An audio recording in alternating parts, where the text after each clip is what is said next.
Hello dear 10th class students. तो आप लोग अपने 10th क्लास के बोर्ड से फ्री हो चुके हैं और आप में से कई स्टूडेंट्स ने मन बना लिया होगा कि अब उनको 11th क्लास के अंदर या तो पीसीएम फिजिक्स केमिस्ट्री मैथ्स या फिर पीसीबी फिजिक्स केमिस्ट्री बायो लेनी है, या फिर कुछ स्टूडेंट्स होते हैं जो फिजिक्स केमिस्ट्री मैथ्स बायो चारों सब्जेक्ट लेते हैं। तो वो चॉइस आपकी है, लेकिन अगर आपने डिसाइड कर लिया है कि आपको 11th क्लास के अंदर पीसीएम और पीसीबी से स्टार्ट करना है तो आपके पास बहुत सारी करियर अपॉर्चुनिटीज हैं। इनमें से कुछ अपॉर्चुनिटीज के बारे में आप लोगों ने सुना हुआ होगा, लेकिन कुछ अपॉर्चुनिटीज ऐसी हैं जो शायद आप लोग पहली बार सुनेंगे।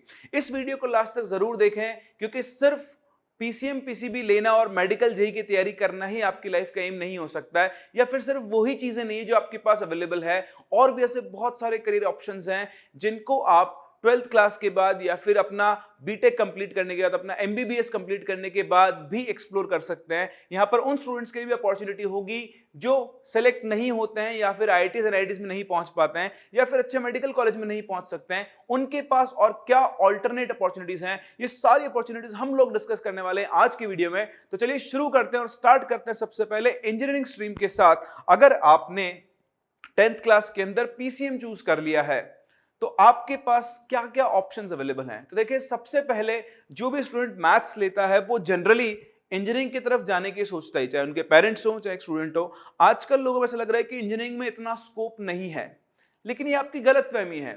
एक बार आप अपना बीटेक कंप्लीट करते हैं तो आपके पास एक बहुत बड़ा, ये ना होता है ना, ओशन ऑफ अपॉर्चुनिटीज। आपके पास बहुत सारी अपॉर्चुनिटीज होती हैं, बस पॉइंट ये है कि आपको उनके बारे में पता नहीं होता है। तो अगर आपने पीसीएम चूज किया है तो एक बड़ी सी स्माइल लाइए अपने फेस के ऊपर, क्योंकि एक इंजीनियर वो सारे काम कर सकता है, वो सारे ऑप्शन एक्सप्लोर कर सकता है जो बाकी स्टूडेंट्स भी कर सकते हैं। तो आइए स्टार्ट करते हैं, देखते हैं क्या क्या अपॉर्चुनिटीज आपके पास अवेलेबल होगी। सबसे पहले अगर मैं सिर्फ इंजीनियरिंग के अंदर ही चला जाऊं तो आपके पास बहुत सारे टाइप्स ऑफ इंजीनियरिंग है। आप अलग अलग टाइप के लिए इंजीनियरिंग के लिए बीटेक कर सकते हैं। इनमें से भी कुछ फील्ड्स के अंदर फ्यूचर में बहुत सारे ऑप्शंस खुलने वाले हैं, कुछ में खुल गए हैं और बहुत सारी पॉसिबिलिटीज यहां पर अवेलेबल है। तो ये स्टार्ट करते हैं। देखिए इंजीनियरिंग के अंदर कौन कौन सी ब्रांचेस होती हैं। तो देखिए, एरोनॉटिकल इंजीनियर है ना, अगर आपको प्लेन्स देखकर आप फैसिनेट होते हैं, प्लेन्स कैसे बनते हैं, क्या टेक्नोलॉजी यूज होती है, तो वो सब आप एरोनॉटिकल इंजीनियरिंग के अंदर कवर अप कर सकते हैं। टेक्सटाइल इंजीनियरिंग, जहां पर क्लोथिंग इंडस्ट्री के अंदर जो भी क्लोथ्स यूज होते हैं, नए नए क्लोथ्स को इन्वेंट करना, और ये सारी चीजें इसके अंदर कवर अप होती है। ऑल्दो बहुत फेमस ब्रांच नहीं है, लेकिन कुछ स्पेशल स्टूडेंट्स को इनके अंदर मतलब बेसिकली इंटरेस्ट होता है, या फिर इसमें आप अपना बिजनेस भी आगे जाके खड़ा कर सकते हैं क्योंकि आपको इस फील्ड की नॉलेज होती है। उसके अलावा आप देखें, मैकेट्रॉनिक्स इंजीनियरिंग है आपके पास, सिविल इंजीनियरिंग है। मैकेट्रॉनिक्स जो बेसिकली इलेक्ट्रॉनिक्स और मैकेनिकल को मिला दिया गया है, जहां पर आप बेसिकली जो ऑटोमेटेड डिवाइसेस है उनके बारे में काम करते हैं। ठीक है, सिविल इंजीनियरिंग हो गई जहां कंस्ट्रक्शन का आप देखते हैं। रोबोटिक्स इंजीनियरिंग फ्यूचरिस्टिक ब्रांच है। आप देखोगे आज के 15 साल या इवन नॉट 15 साल भी, 10 से 15 सालों के अंदर अंदर ऐसी बहुत सारी चीजें होंगी जो रोबोट्स के थ्रू हो रही होंगी। आप इंडिया से बाहर देखें तो रोबोटिक्स के ऊपर बहुत काम चला, और इवन इंडिया में भी रोबोटिक्स के ऊपर बहुत काम चल रहा है और फ्यूचर रोबोट्स का है। अगर आप रोबोटिक इंजीनियरिंग के ऊपर फोकस करते हैं तो डाउन द लाइन आप इसके अंदर बहुत अच्छा करियर बना सकते हैं। इसी के साथ साथ देखिए, पावर इंजीनियरिंग हो गई, एरोस्पेस इंजीनियरिंग हो गई, मैकेनिकल इंजीनियरिंग जो कन्वेंशनल ब्रांच रही हुई है आपकी, स्ट्रक्चर इंजीनियरिंग है, ऐसी बहुत सारी इंजीनियरिंग, इंडस्ट्रियल इंजीनियरिंग है, मरीन इंजीनियरिंग है, पेट्रोलियम इंजीनियरिंग। आपको ऐसा लग रहा होगा कि पेट्रोल तो एक दिन खत्म हो जाएगा, तो पेट्रोलियम इंजीनियरिंग की वैल्यू क्या रही? उसमें बहुत टाइम है, ठीक है, खत्म होने में। और पेट्रोलियम इंजीनियरिंग अभी एक उभरता हुआ फील्ड है जहां पर इंजीनियर्स की बहुत ज्यादा अच्छी खासी डिमांड है। तो ये भी आपके लिए, हाँ, ऑल्दो ये प्रेफर्ड ब्रांच नहीं होती, लेकिन अगर आपकी रैंक बहुत अच्छी नहीं आई तो उस केस में आप पेट्रोलियम इंजीनियरिंग को भी चूज कर सकते हैं। ऑटोमोबाइल इंजीनियरिंग, जो कि हमेशा ही रहा है, हमेशा ही रहेगा, कारें हमेशा चलती रहेगी, नई नई कारें आते रहेंगे, और कुछ लोगों का पैशन होता है ऑटोमोबाइल डिजाइनिंग, तो आप ऑटोमोबाइल इंजीनियरिंग को भी अपने करियर ऑप्शन की फॉर्म में रख सकते हैं। प्रोडक्शन इंजीनियरिंग हो गई आपके पास, मेटलर्जिकल इंजीनियरिंग हो गई जहां से आप अर्थ क्रस्ट से मेटल्स को निकाल कर एक्सट्रैक्ट करते हैं, सारा प्रोसेसिंग उसके अंदर होता है। उसके अलावा सिरेमिक इंजीनियरिंग है, बायोमेडिकल है, और ये बहुत सारे फील्ड्स हैं, आप सबको देख सकते हैं। ये तो सिर्फ वो ऑप्शन है जो इंजीनियरिंग के अंदर है, जिनमें से आप बीटेक कर सकते हो। ठीक है, इतने सारे ऑप्शंस तो ये हैं, इनमें से कोई ना कोई इंजीनियरिंग करके आप एक बहुत अच्छी खासी जॉब ले सकते हैं और आगे चलकर उसी फील्ड के अंदर अपना बिजनेस स्टार्ट कर सकते हैं। बहुत सारी और अपॉर्चुनिटीज होती हैं। लेकिन अगर आप एनी हाउ एग्जाम क्लियर नहीं कर पाए, अच्छे कॉलेज नहीं पहुंच पाए, और आपको लगा कि यार मैं तो इसमें से कुछ भी नहीं कर सकता, या मैं मैं तो कुछ और करना चाहता था, ये वाली इंजीनियरिंग करना ही नहीं चाहता हूं, देन आप अपनी बीटेक की डिग्री को कंप्लीट करने के बाद और क्या कर सकते हो, तो आप फिर एक्सप्लोर कर सकते हैं इन फ्यूचरिस्टिक अपॉर्चुनिटीज को। ये वो ब्रांचेस हैं, ये वो बेसिकली फील्ड्स हैं जहां पर काम चल रहा है और फ्यूचर में आने वाले टाइम के अंदर बहुत सारी जॉब्स, बहुत सारे ऑप्शंस क्रिएट होंगे। तो देखिए, सबसे पहला नाम आपने सुना होगा डेटा साइंटिस्ट। डेटा साइंटिस्ट एक बहुत ही अच्छी पेड जॉब होती है जहां पर आप डेटा एनालाइज करते हैं। डेटा ड्रिवन टेक्नोलॉजीज बहुत चल रही है, आप देखेंगे आगे, आज भी आप देखोगे सब कुछ डेटा ड्रिवन है, ठीक है, मार्केटिंग हो गई, सेल्स हो गई, सब डेटा ड्रिवन है और डेटा को एनालाइज करने के लिए चाहिए होते हैं इंटेलिजेंट माइंड्स। तो डेटा साइंस एक बहुत अच्छी अपॉर्चुनिटी है, आप इसको भी ऑप्ट कर सकते हैं बीटेक करने के बाद। इनमें अलग अलग कोर्सेज होते हैं। एआई एंड ब्लॉकचेन, एनएफटी का नाम सब लोगों ने सुन ही लिया होगा, है ना, तो ये सब इसी के थ्रू बनते हैं। आने वाला टाइम आर्टिफिशियल इंटेलिजेंस का है, ये भी आप जानते हैं। तो बीटेक करने के बाद भी आप इनके ऊपर फोकस कर सकते हैं, या फिर अगर आपका किसी अच्छे कॉलेज में सिलेक्शन नहीं हुआ है तो आप इस तरफ मुड़ सकते हैं। ऐसे बहुत सारे अच्छे कॉलेजेस और यूनिवर्सिटीज हैं जो एआई और ब्लॉकचेन पर अलग से 4 ईयर 3 ईयर के कोर्सेज चलाते हैं।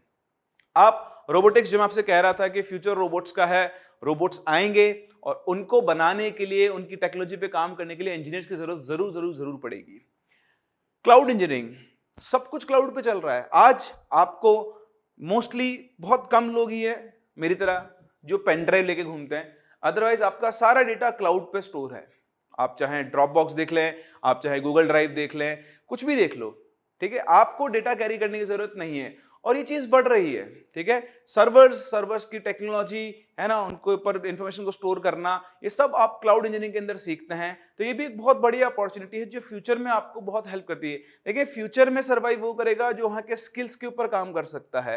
तो ऐसा नहीं है जो लोग बोल देते हैं कि इंजीनियरिंग में तो बहुत स्कोप ही नहीं है, बहुत स्कोप है। आपको अपना स्किल सेट उसके हिसाब से तैयार करना होता है।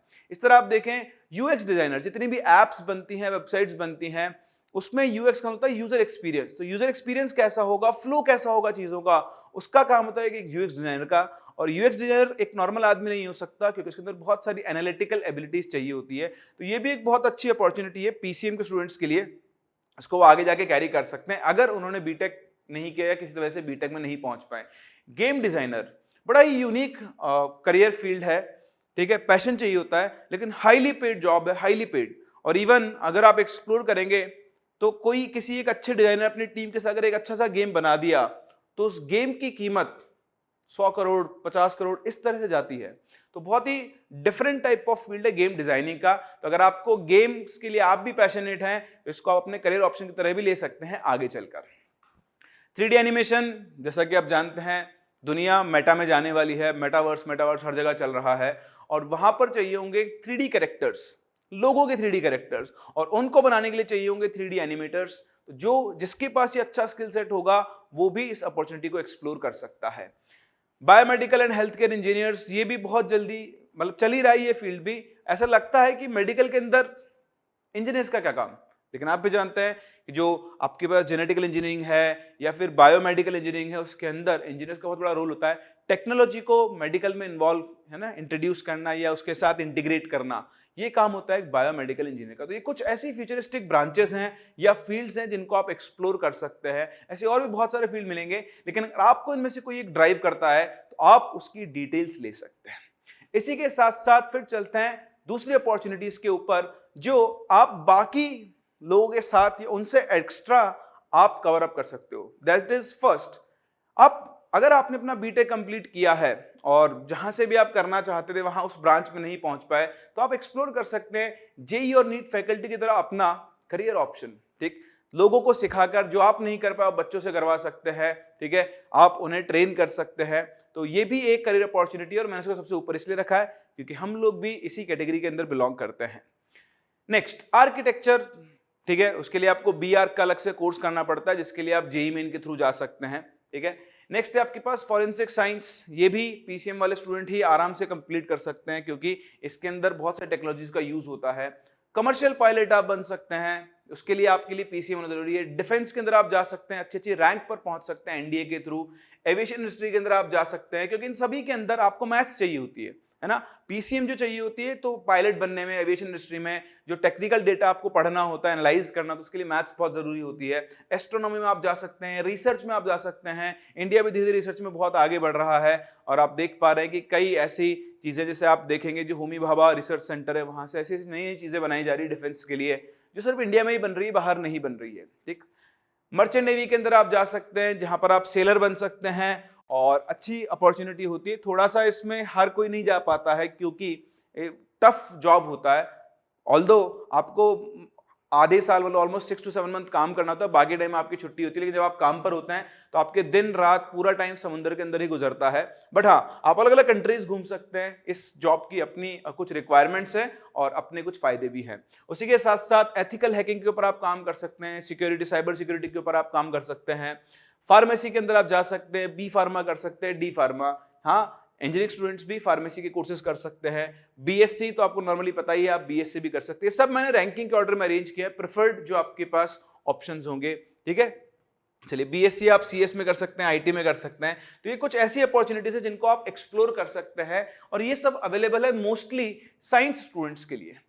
लेकिन अब बात आती है कि जिन स्टूडेंट्स ने आर्ट्स और कॉमर्स लिया है, वो आप उनके भी कुछ ऑप्शंस को एक्सप्लोर कर सकते हो। ठीक है, तो आगे बढ़ते हैं। जो अदर एक्स्ट्रा ऑप्शंस हैं आपके, सिविल सर्विसेज, आप यूपीएससी की तैयारी कर सकते हो, आप आईएएस बन सकते हो, आप आईपीएस बन सकते हो, या फिर आपने स्टेट सर्विस कमीशन के एग्जाम को क्लियर करके आप, जैसे हमारे राजस्थान में आरएएस होते हैं, आरएएस आरपीएस होते हैं, वैसे आप अपने स्टेट के उन एग्जाम्स को क्लियर करके भी सिविल सर्विसेज के अंदर मूव कर सकते हैं। एमबीए कोर्सेज आप कर सकते हैं, उसके बाद भी आपके पास बहुत सारे ऑप्शंस रहते हैं। अगर आपने एक अच्छे कॉलेज से बीटेक नहीं किया लेकिन अच्छे कॉलेज से एमबीए कर लिया कैट के थ्रू, तो भी आपके लिए बहुत सारी और अपॉर्चुनिटीज खुल जाती हैं। बिजनेस का आइडिया आपको लगता है, किसी अच्छी कंपनी में काम करने के बाद अपना बिजनेस भी स्टार्ट कर सकते हैं, स्टार्टअप के अंदर जा सकते हैं। ठीक है, पीएसयूज में आप जॉब ले सकते हैं उनके एग्जाम क्लियर करके। रेलवे का एग्जाम है, रेलवे अप्रेंटिस का एग्जाम होता है, बहुत मतलब अप्रेंटिस तो बहुत नीचे आ गया है, बट हाँ, रेलवे के बहुत सारे एग्जाम्स होते हैं जिनमें पीसीएम के स्टूडेंट्स को प्रेफरेंस दी जाती है, वो आप कवर अप कर सकते हैं। फुल स्टैक डेवलपमेंट की अंदर आप जा सकते हैं, डेवलपर बन सकते हैं। बैंकिंग में आप जा सकते हैं अलग अलग एग्जाम्स क्लियर करके। ठीक है, तो बहुत सारे ऑप्शंस आपके पास फिर भी बचते हैं और वो सारे ऑप्शंस वो हैं जो आप बिना साइंस के भी कर सकते हो और साइंस लेकर भी कर सकते हो। तो आपने अगर बीटेक की डिग्री ली है, उसके बाद भी आप इन सब के लिए काम कर सकते हैं। आप हायर स्टडीज में जा सकते हैं, इंडिया में, अब्रॉड में एमटेक करने जा सकते हो। इंडिया से नहीं करके किसी बाहर की अच्छी यूनिवर्सिटी से आप अपना एंट्रेंस एग्जाम दे सकते हैं। डिजिटल मार्केटिंग थोड़ा छोटा डिफरेंट छोटा फील्ड है, बट स्टिल आप इसके ऊपर भी वर्क कर सकते हैं। एंटरप्रेन्योरशिप, अपना बिजनेस स्टार्ट कर सकते हैं। आपके एनालिटिक्स इतने स्ट्रांग हो जाएंगे, है ना, अगर आप काम करें। आजकल तो एंटरप्रेन्योरशिप के अलग अलग कोर्सेज भी चल रहे हैं, आप उनके थ्रू भी काम कर सकते हैं। बट ये एक डिफरेंट चीज है, जो आपके अंदर पैशन होगा तभी आप इसके ऊपर काम कर सकते हैं। एग्रीकल्चर एक ऐसा अनटच्ड फील्ड है जहां पर इंजीनियर्स बहुत कम पहुंचते हैं, लेकिन कई स्टूडेंट्स हमारे, मेरा एक्सपीरियंस रहा है पिछले कुछ सालों में, जिनको अच्छा कॉलेज नहीं मिल रहा था और उन्होंने एग्रीकल्चर इंजीनियरिंग के ऊपर फोकस किया और आज वो एक बहुत अच्छी खासी जगह पर है। इवन कुछ लोगों ने अपना बिजनेस भी स्टार्ट कर लिया है। तो आने वाले टाइम में आप देखना, एग्रीकल्चर टेक्नोलॉजी जो है वो बहुत बूम करने वाली है, तो ये भी एक बहुत अच्छा ऑप्शन होगा अगर आप बीटेक नहीं करना चाहते हैं, नहीं कर पा रहे। उसके अलावा आर्टिस्ट, तो जिसके अंदर आर्ट है, चाहे वो बीटेक कर रहा हो चाहे ना कर रहा हो, वो आर्टिस्ट तो बन ही सकता है ना। कई फिल्म एक्टर्स जिन्होंने बीटेक कंप्लीट करने के बाद वो एक्टर बने हैं, है ना, कई से स्पोर्ट्समैन भी हैं। तो ये सारे ऑप्शंस आपके पास खुले हुए हैं। और आजकल तो सोशल मीडिया की पावर इतनी, आप ब्लॉगर बन सकते हो, फ्रीलांसिंग फोटोग्राफी कर सकते हो, शॉर्ट फिल्म मेकिंग कर सकते हो, यूट्यूबर बन सकते हो, है ना। ऐसे बहुत सारी चीजें हैं जो सभी कर सकते हैं, ये स्पेशली साइंस वाले स्टूडेंट्स के लिए नहीं है, ये सारी ब्रांचेस में हर कोई जा सकता है। तो इसीलिए जो स्टूडेंट्स साइंस ले रहे हैं, पीसीएम ले रहे हैं, उनके लिए और पीसीबी वाले स्टूडेंट्स के लिए भी ये वाली अपॉर्चुनिटीज अवेलेबल हैं। तो आप देख सकते हैं कि कितने सारे ऑप्शंस अवेलेबल है अगर आप 10th क्लास के बाद पीसीएम ले रहे हैं। आइए चलते हैं पीसीबी की तरफ। मेडिकल के अंदर आपके पास क्या क्या ऑप्शंस अवेलेबल हैं। तो पीसीबी में आप जाएं तो फिर से वही पहले आपकी कन्वेंशनल अपॉर्चुनिटीज आएंगी। सबसे पहले आप एमबीबीएस करके डॉक्टर बन जाएंगे। एमबीबीएस नहीं करा तो आपने आयुर्वेदिक वाला कर लिया, है ना, होम्योपैथी कर लिया, यूनानी कर लिया, ठीक है, डेंटल कर लिया। तो इससे पहले कन्वेंशनल बहुत सारी आपके पास अपॉर्चुनिटीज हैं। तो एमबीबीएस, बीडीएस, बीएचएमएस, बीएएमएस, है ना, बीयूएमएस, बीएसएमएस, और ये आपके पास नॉन मेडिकल में अगर आप जाओगे तो आप बीएससी कर सकते हो, ठीक है, बीएससी नर्सिंग में भी कर सकते हैं आप। उसके अलावा फार्मेसी आप कर सकते हैं। स्पोर्ट्स न्यूट्रिशन, ये बड़ा इंपॉर्टेंट फील्ड है, इसमें बहुत कम लोग निकलते हैं, लेकिन आप भी देख पा रहे हैं इंडिया में धीरे धीरे स्पोर्ट्स का कितना कल्चर बढ़ता जा रहा है और वो आगे बढ़ेगा ही। तो जैसे स्पोर्ट्स का कल्चर बढ़ेगा, ऑब्वियसली स्पोर्ट्स न्यूट्रिशनिस्ट हो गए, आपके फिजियोथेरेपिस्ट हो गए, तो जो साथ में काम करने वाले लोग होते हैं उनकी डिमांड भी बढ़ती है। तो स्पेशलाइज्ड कोर्सेज होते हैं आपके पास, ये साइकोलॉजिकल हो गया, एनवायरमेंट साइंस हो गई, तो ये कुछ नॉन मेडिकल ब्रांचेस है जिनके ऊपर भी आप फोकस कर सकते हैं अगर आपने इनमें से कुछ भी नहीं किया है तो। और आगे बढ़ते हैं, अलाइड मेडिसिन की तरफ जाएंगे, फिजियोथेरेपी की मैं आपसे बात कर रहा था, ऑडियोलॉजी हो गया, रेडियोलॉजी हो गया। मुझे तो मेरे स्टूडेंट्स से पता लगा था, मैं सोचता था कि रेडियोलॉजी तो इतनी ज्यादा प्रेफर्ड ब्रांच नहीं होती होगी, लेकिन मुझे क्लास में स्टूडेंट्स ने बताया कि रेडियोलॉजी तो सबसे नंबर 1 है, सबसे ज्यादा डिमांडिंग वही रहती है ना। तो उसके अलावा आप क्लिनिकल रिसर्च के अंदर जा सकते हैं, ऑक्यूपेशनल थेरेपी के अंदर जा सकते हैं, जहां पे आप पेशेंट के घर जाकर या वहीं पे किसी हॉस्पिटल के अंदर रहते ही हैं और वहीं पे आप अलग अलग पेशेंट्स की थेरेपी करते हैं। इसी तरह आप देखें, मूव कर सकते हैं फ्यूचरिस्टिक अपॉर्चुनिटीज में। तो बायोलॉजी कोर्स की स्ट्रीम में भी आपके पास बहुत अलग अलग अपॉर्चुनिटीज होती है। हेल्थ केयर मैनेजर्स क्या होता है? हेल्थ केयर मैनेजर्स बेसिकली एक पूरे हॉस्पिटल को कंट्रोल करते हैं, और अगर आप मेडिकल फील्ड से हैं तो आपको ऑब्वियसली प्रेफरेंस दी जाएगी। तो आप मेडिकल फील्ड में या तो बीएससी करके या फिर कोई और नॉर्मल कॉलेज से भी आप अपने एमबीबीएस करके और फिर एमबीए करके इस कोर्स के अंदर जा सकते हैं, या आपने बीएससी की हुई, एमएससी की हुई है, तो भी आपको इस करियर ऑप्शन के लिए आप काम कर सकते हैं। रिमेटोलॉजिस्ट जो बेसिकली जॉइंट पेन और मस्कुलर पेन को डायग्नोस करता है, तो इनके स्पेशल कोर्सेज होते हैं, आप वो भी काम, से बहुत सारे और भी होते हैं, आप एक्सप्लोर कर सकते हैं, बट ये स्पेशल होते हैं। तो जो लोग अपना नीट का एग्जाम क्लियर नहीं कर पाए और वो कुछ और अपॉर्चुनिटी ढूंढ रहे हैं, तो ये चीज उनके लिए काम में दे सकती है, क्योंकि पेन से रिलीफ तो हर किसी को चाहिए, तो उसके लिए स्पेशलाइज्ड अगर लोग होते हैं तो उनको स्पेशल जॉब्स वहां पर अवेलेबल होती हैं। ठीक है, रिसर्च में आप जा सकते हैं, बाकी ऐसी और भी बहुत सारी अपॉर्चुनिटीज हैं जिनको आप एक्सप्लोर कर सकते हैं एक बार नेट के ऊपर जाके। अगर आपने, फिर से वही बात है, जैसे ही आपने मेडिकल फील्ड पीसीबी लिया और लेट्स से आपका एग्जाम क्लियर नहीं हुआ, आप एमबीबीएस नहीं कर पाए, कोई बात नहीं, आपके पास भी वो सारी अपॉर्चुनिटीज अवेलेबल है जो बाकी इंजीनियरिंग स्टूडेंट्स के पास थी। अगर आप नीट क्लियर नहीं कर पाए या आप एक अच्छे मेडिकल कॉलेज में नहीं जा पाए, तो आप बीएससी करने के बाद, ग्रेजुएट होना जरूरी है, भी इन सारे करियर ऑप्शंस को एक्सप्लोर कर सकते हैं। तो मैंने लिस्ट किया आपके सामने बहुत सारे ऑप्शंस, आप चाहे 10th के बाद पीसीएम ले रहे हैं या फिर पीसीबी, दोनों ही केसेस में आपके पास बहुत बहुत बहुत सारी अपॉर्चुनिटीज हैं, तो इन अपॉर्चुनिटीज को आप एक्सप्लोर कर सकते हैं। इसी सीरीज में हम लोग आपके सामने लाने और बहुत सारे वीडियो जहां पे हम बताएंगे कि कैसे 10th क्लास के बाद 11th क्लास में आप पहुंचते हो तो आपके सब्जेक्ट का नेचर चेंज होता है। तो जुड़े रहे हमारे साथ, सब्सक्राइब करें चैनल को, अगर वीडियो पसंद आए तो इसे लाइक जरूर करें।